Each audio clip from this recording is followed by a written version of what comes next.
अस्सलाम वालेकुम दोस्तों, जियां त मां आहियां ज़ाहिद अली फ़हीम ऐं तव्हां ॾिसी रहिया आहियो ZAT ऑफिशियल। दोस्तों उम्मीद आहे त तव्हां सभु ठीकु हूंदो, ख़ुशि हूंदो, आबाद हूंदो। दोस्तों अॼु जो ही वीडियो तव्हां दोस्तनि जे लाइ ख़ासि थियण वारो आहे। जेके दोस्त सिंधी ड्रामनि खे पसंदि कंदा आहिनि उन्हनि जे लाइ ही वीडियो तमामु ख़ासि आहे। दोस्तों अॼु मां तव्हांखे हिकु ड्रामे जे बारे में कुझु ॿुधाइण वारो आहियां।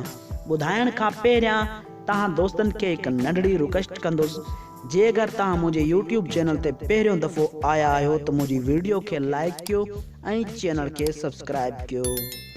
दोस्तों हूअं त सिंध टीवीअ जा ड्रामा तव्हां खोड़ ॾिठा हूंदा, जीअं मिरास, हरियाणी। उन्हनि खां अलावा हिकु न्यू ड्रामो सिंध टीवीअ ते अची रहियो आहे। तमामु बहितरीनु ख़ूबसूरत ड्रामो आहे। हिन ड्रामे जो नालो आहे सिंध ॼाई। सिंध ॼाई तमामु बहितरीनु ड्रामो आहे।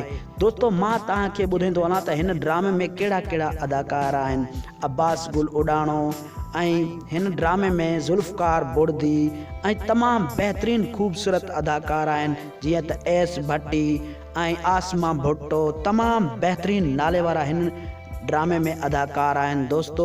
दोस्तों ही ड्रामो तमामु सुपर हिट ड्रामो वेंदो। दोस्तों हिन ड्रामे जो राइटर ऐं डायरेक्टर केरु आहे इहो बि मां तव्हांखे ॿुधायां थो। दोस्तों डायरेक्टर आहे सैयद ख़ालिद शाह ऐं हा मां तव्हां दोस्तनि खे ॿुधाईंदो वञा त हिन ड्रामे जो राइटर आहे शकूर अहमद ॾहरी साहब।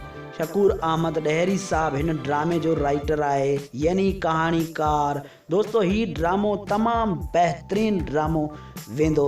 दोस्तों अॼु जी ही वीडियो तव्हां दोस्तनि खे पसंदि आई हुजे त मुंहिंजी वीडियो खे लाइक कयो ऐं चैनल खे सब्सक्राइब कयो। अल्लाह पाक तव्हांखे ख़ुशि रखे, सलामत रखे।